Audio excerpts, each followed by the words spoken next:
Hello students! Today we're going to begin our study of Islam, and I wanted to start by giving you guys a video over the introduction to Islam. So this is my introductory PowerPoint here about myths and reality of Islam. Terminology: the religion is called Islam and the people who practice it are called Muslims. Myth number one: most Muslims are Arabs who live in the Middle East. In fact, the reality is that of more than 1 billion Muslims worldwide, only about a fifth are Arabs or Arabic.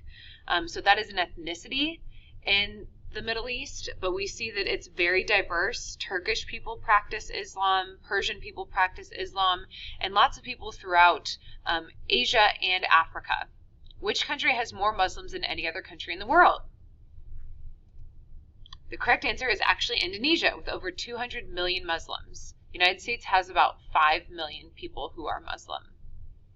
So this map kind of shows you those geographic areas that have high percentages of their population who practice Islam. As you can see here, Indonesia has 66 to 85%. So in terms of percentages, obviously the Middle East has the highest percentages of their population who practice Islam, but in terms of raw numbers, Indonesia beats all of them out. Myth number two: Muslims have a strange religion and worship a god called Allah. Muslims are monotheistic and worship the same one God as Christian and Jews. Allah is just the name for God in Arabic. So Christians and Jews would also pray to Allah in the Middle East if they speak Arabic. Myth number three: Muslims believe it's okay to kill civilians in a holy war or jihad.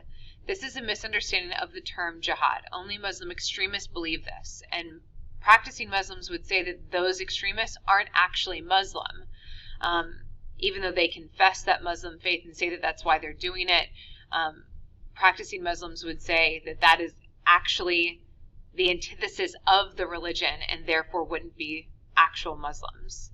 Just like most Christians don't believe in bombing abortion clinics. Myth number four: most Muslim women wear veils over their faces and are treated very badly. Muslim women have very different styles of dress. Very few cultures actually require women to cover their faces.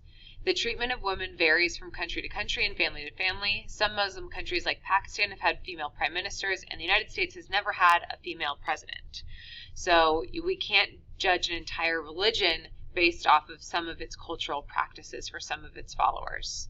Pakistani dress is on the left and Saudi Arabian dress is on the right. So you can see the differences in their coverings there. An Iranian woman driving, as you can see, she has a much more loose-fitting hijab that she wears. Somali is on the left, West African is on the right, Malaysian on the left, Indian or Bangladeshi on the right.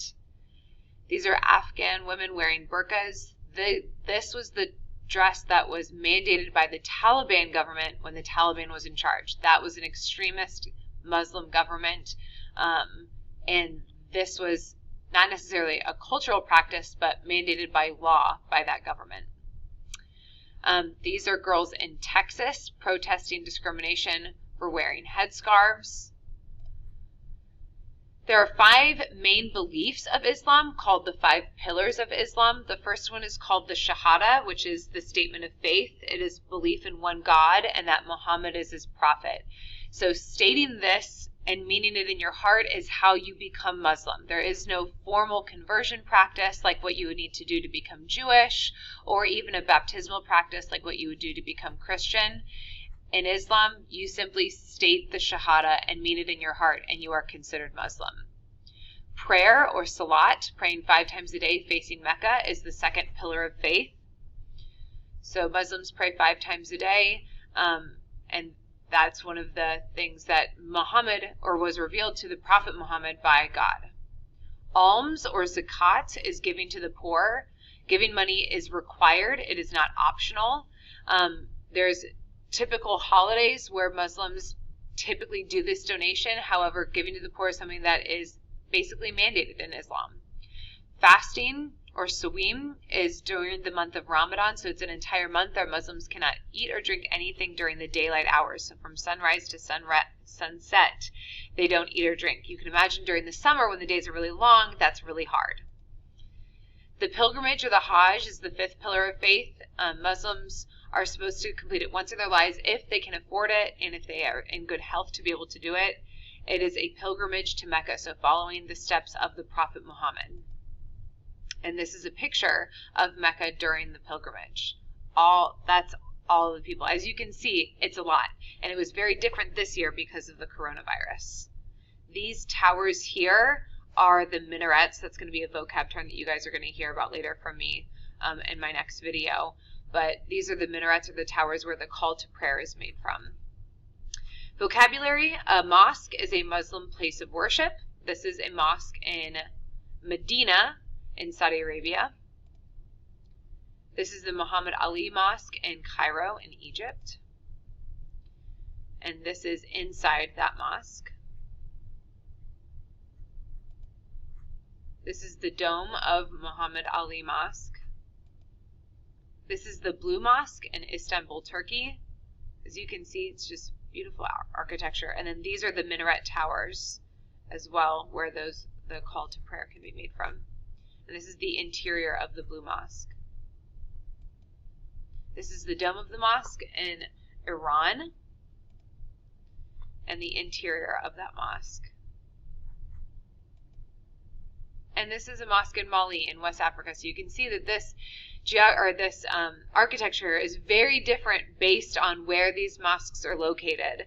Those historical locations of Islam dating all the way back to its beginning.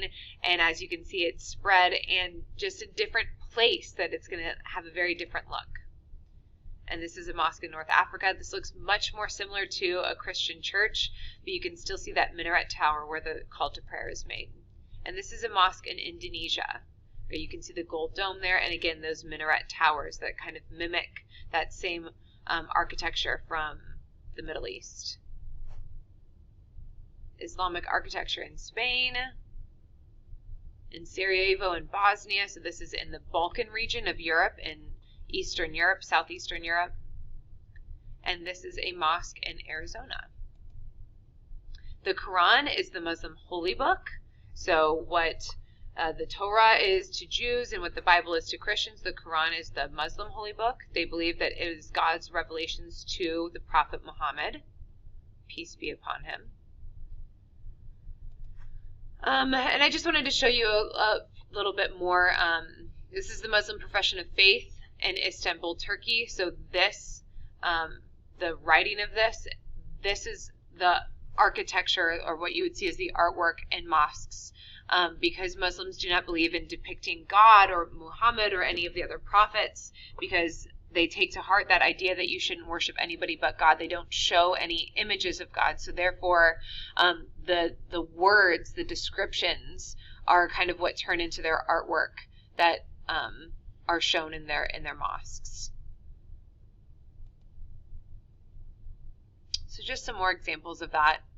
Islam is an important religion. It shares many beliefs and practices with Christianity and Judaism, as they are all monotheistic. Muslims are a very diverse religion, a very diverse group of people. They live in many different countries, especially widespread in Africa, Asia, and Southeastern Europe.